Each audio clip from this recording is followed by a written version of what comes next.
Now, as we know, the first week was an absolute horror show for the Labor Party due to the performance of Anthony Albanese. But as I told you back then, that the media would be desperate to try to spin the second week of the campaign to be Albo's found his feet, Labor's back in track, and that's exactly the way that they have interpreted this particular week. Now, this was the introduction to Channel 9 News tonight. Remember, the news is so often about narrative, good guys, bad guys. And remember, the narrative in much of the establishment and many of the people in that photo is that the government must fall because they were supposed to fall when King Malcolm was knocked off the throne in 2018. Tonight, deeply sorry, the Prime Minister apologises for an election campaign blunder. Tables have turned in the federal election campaign, with the Prime Minister now forced onto the back foot over comments he made during last night's leaders' debate.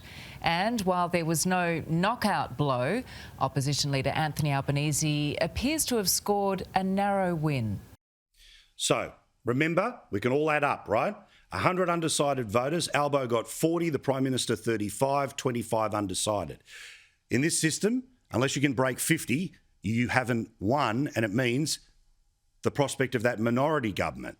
And that's where I think the next couple of weeks of the campaign goes, into the danger of minority government in either direction, but make no mistake, it will be a proverbitive cluster. And by the way, watch the way the media plays this week when it comes to Albo. Now, we'll talk about this in greater detail a little bit later, but my imaginings are that, like most people's experience of COVID-19, and I certainly hope this for the alternative Prime Minister, despite the fact that I wouldn't advocate voting for him, but the reality is I want it to be something that at best is a couple of days of inconvenience, and he'll be able to campaign from his backyard, do lots of media interviews, all the rest of it. But watch the media turn around and say that the Prime Minister is somehow being heartless because he continues to campaign while the opposition leader physically can't. But if you think Anthony Albanese is not going to be doing anything for the next week, you've come down in the last shower. That's not the way it works. So we maintain the focus because the stakes are too high.